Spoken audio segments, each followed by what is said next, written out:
কি হুলিয়া বানিয়ে রেখেছিস রে? এত ভালো চাকরিটা ছেড়ে দিলি কেন তুই? তুই জানতিস তো যে আমি একটা প্রেম করছি? তার সাথে চাকরি ছাড়ার কি সম্পর্ক? নিশ্চয়ই বড়লোক বাপের মেয়ে। হ্যাঁ, কে শ্বশুরের কামাই খাচ্ছে জামাই কেস, তাই তো? আরে না না, উল্টে আমারই ব্যাংক ব্যালেন্স খালি করে দিয়ে গেছে। তাহলে মেয়েটা বিবাহিত ছিল। खत्म।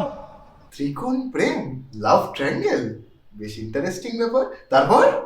তারপর আর কি, ওর হাজবেন্ড একদিন জানতে পারে আমাদের ব্যাপারটা। হাজবেন্ড নিশ্চয়ই তোর অফিসের বস ছিল। কিরে, ঠিক বলছি তো? তাই জন্য তোকে চাকরিটা ছাড়তে হলো? না না, বস টস কিছু না। কিন্তু এই ঘটনার মাধ্যমে আমি আমার এক প্রতিভার কথা বুঝতে পেরেছি। বলে তো হিডেন ট্যালেন্ট। কি যে বলছিস, পুরো মাথার ওপর দিয়ে ট্যান হয়ে বেরিয়ে যাচ্ছে রে। কিচ্ছু বুঝতে পারছি না। শোন তাহলে, Oh no! আমার প্রেমিকাকে ওর হাজবেন্ড যখন জেরা করে, আমার প্রেমিকা ওর হাজবেন্ডকে জানায় যে আমি নাকি তন্ত্র মন্ত্র করে ওকে বশ করেছিলাম। তাই ও নিজের অজান্তেই আমার সাথে প্রেম বন্ধনে জড়িত হয়।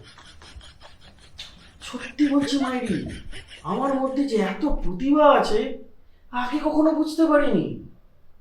তাই চাকরিটা ছেড়ে দিলাম, এখন চেম্বার খুলে বসবো আর লাখ লাখ টাকা কামাবো। জয় বাবা নীলানন্দ, জয় বাবা নীলানন্দ।